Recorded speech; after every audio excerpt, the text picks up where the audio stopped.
5 conseils à appliquer en 2023 pour augmenter tes revenus salariés. Donc, je pense que beaucoup d'entre nous ici, voilà, qui sont encore salariés. Donc, c'est clairement un live qui va beaucoup vous apporter. Donc, restez jusqu'à la fin du live.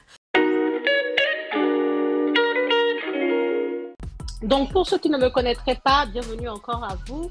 Je suis Célie Dorito, je suis immopreneur.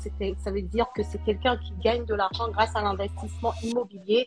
Et c'est ce que je partage aussi à travers ce compte Instagram. C'est ce que je vous enseigne également dans mes formations et dans mes accompagnements. Vas-y, dis-nous qui tu es, Awa. Ok, alors moi je suis Awa Fofana, je tiens le compte Check Ta Paye sur Instagram et sur les autres réseaux sociaux, vous m'avez peut-être déjà vu, et mon objectif c'est d'aider les salariés à mieux comprendre leur bulletin de salaire, parce que pour moi le bulletin de salaire c'est central pour comprendre les enjeux de votre rémunération, et du coup ça peut avoir des impacts sur toute votre carrière, et notamment là pour le sujet, si tu comprends pas vraiment les enjeux de ta rémunération, tu peux pas bien négocier ton salaire. Donc on va voir ça aujourd'hui et quelques conseils que je peux vous donner pour aller chercher des sous en plus et pouvoir investir dans l'immobilier. Ah ouais. Non, mais ça nous parle. C'est pour ça, franchement, je suis trop contente de faire ce live. En plus, là, en cette période, c'est vraiment la période propice pour avoir les informations qu'on va vous partager, parce que, en fait, vous pouvez les mettre en application là de suite. Okay? Donc, avant de parler même des 5 conseils, je pense qu'il est intéressant aussi de rappeler peut-être des erreurs que font certaines personnes, certains salariés, et qui font finalement que, en fait, elles ratent des augmentations, qui font qu'elles restent au statu quo sur leur rémunération, en fait.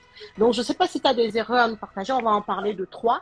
Donc, et ensuite, on va vraiment axer sur les conseils à appliquer en 2023. Ça marche. Alors, une des très grosses erreurs que font les salariés quand il s'agit d'augmenter leur salaire, c'est de rester trop longtemps au même poste, dans la même entreprise, sans ils stagnent en fait. Et la problématique, c'est qu'on le sait, c'est quand tu changes d'entreprise que souvent tu as les plus gros gaps de salaire qui vont avoir lieu. Et en restant, même pas forcément en restant uniquement dans la même entreprise, mais en restant au même poste, l'évolution de ton salaire va forcément être mathématiquement limitée, en fait. Ah ouais. Non, mais c'est très bien ce que tu dis là. Vas-y, je te laisse finir. Non, mais c'est juste que j'allais... Et du coup, c'est une des raisons qui fait que certaines personnes ne voient pas. Elles disent, non, mais je demande tous les ans des augmentations, mais mon salaire, il augmente pas, je comprends pas. Mais en fait, tous les ans, depuis que tu es là, tu fais toujours la même chose et tu la fais toujours aussi bien. Mais il n'y a eu aucune évolution dans le travail que tu fournis. Donc, pourquoi on devrait te payer plus qu'hier pour faire exactement la même chose, en fait? Ok, donc quelqu'un qui voudrait avancer, en effet, elle devrait changer de poste, quoi. Et même moi, j'irais plus loin en disant, elle devrait même changer de boîte, non? Parce que c'est un peu ça aussi de rester sur le même poste, c'est-à-dire que tu es au même endroit tout le temps. Donc, à quel moment, tes chefs vont se dire, ouais, ça, on va l'augmenter, ou voilà, je pense que on perçoit pas tant ta valeur. Et pourtant, je dis pas que c'est mauvais, parce que finalement, quand tu restes longtemps sur le même poste, c'est comme ça que tu acquiers de l'expertise, on est d'accord. Mais malheureusement, tu vois, il y a un compromis à trouver, sinon ça ne fait pas, quoi.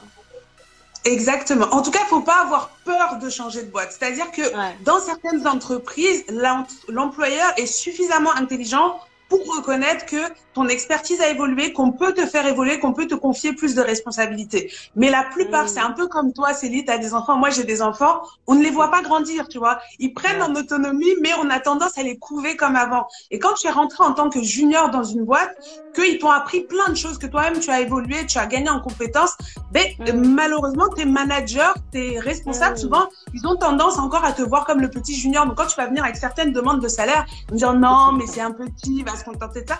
Et donc c'est plus difficile dans la même boîte d'évoluer, d'aller chercher des postes plus hauts, plutôt que quand tu viens dans une terre vierge, c'est-à-dire tu vas faire un entretien d'embauche avec une boîte qui va voir juste ton CV avec ton background, ton expérience, et là forcément ils te prennent tout de suite au sérieux, ils ont pas changé tes couches, tu vois.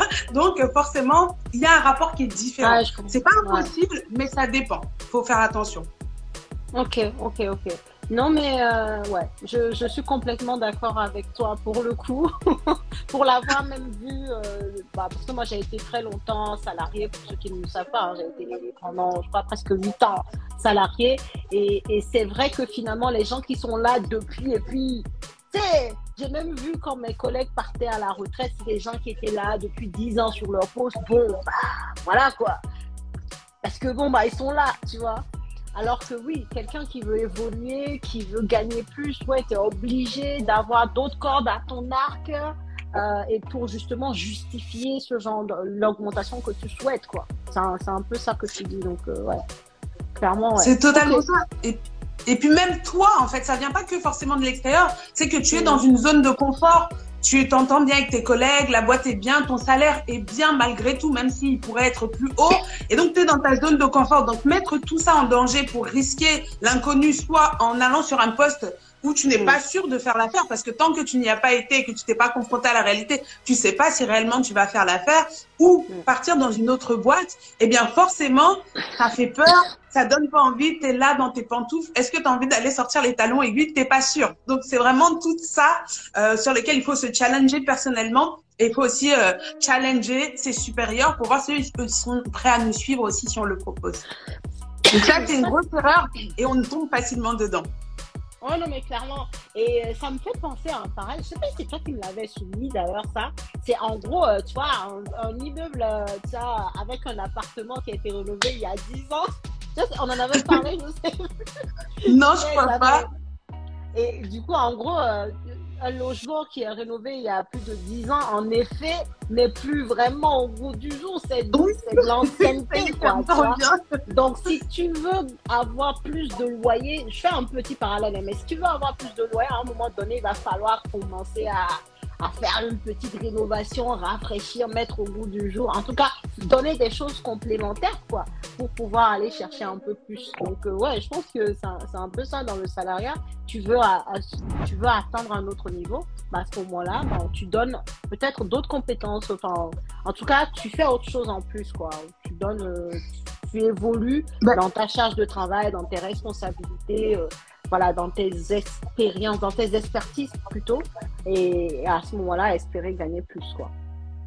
C'est ça. Et Célie, tu introduis parfaitement la deuxième erreur qu'on constate trop chez les salariés, c'est qu'en fait, ils arrêtent de mettre au goût du jour leurs compétences. C'est-à-dire qu'il y en a, ils ont un premier parcours initial qui est beau, ils sortent d'une école d'ingénieur, ils sortent de telle école, ils ont un doctorat en machin, mais en fait, la vie, le monde continue à évoluer. Il y a plein de métiers qu'on a aujourd'hui qui n'existaient pas il y a même 5-10 ans, tu vois.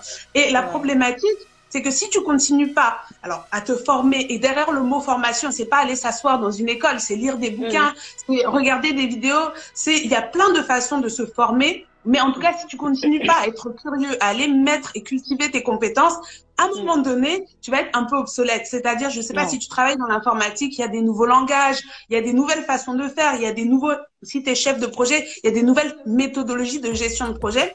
Et si tu vas pas chercher ça, mais qu'est-ce qui va te rendre sexy aux yeux d'un employeur et qui va faire en sorte qu'il a envie de mettre plus de billets sur toi?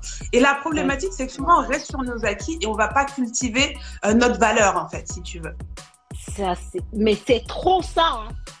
C'est trop ça, parce que en plus je me rappelle, tu vois, moi par exemple quand j'étais salariée, tu sais, à l'entretien annuel, on te dit ouais, est-ce que tu veux faire certaines formations? Limite cette question là, t'as l'impression qu'on t'embête en fait. Alors que c'est toi qui devrais les embêter avec des formations, tu vois. C'est ça.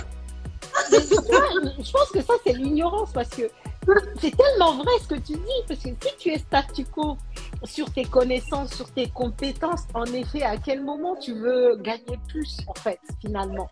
C'est-à-dire, si ton CV, il n'y a rien qui bouge, il n'y a pas de données supplémentaires. En effet, ouais, c'est tellement vrai, mais c'est vrai quand on est salarié, souvent, on est dans une certaine zone de confort et puis on ne pense pas forcément à, comme tu dis, mettre à jour le CV, avoir des compétences supplémentaires, c'est demander des formations pour apprendre de nouvelles choses qui vont nous donner plus de valeur. Donc, franchement, j'espère que vous avez pris des notes, hein, mais c'était très intéressant.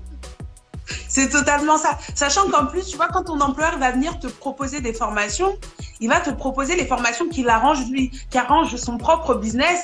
Parce que, par exemple, je sais pas, Célie, tu as peut-être des salariés, tu veux des commerciaux, tu veux qu'ils apprennent à super bien vendre des formations immobilières, etc.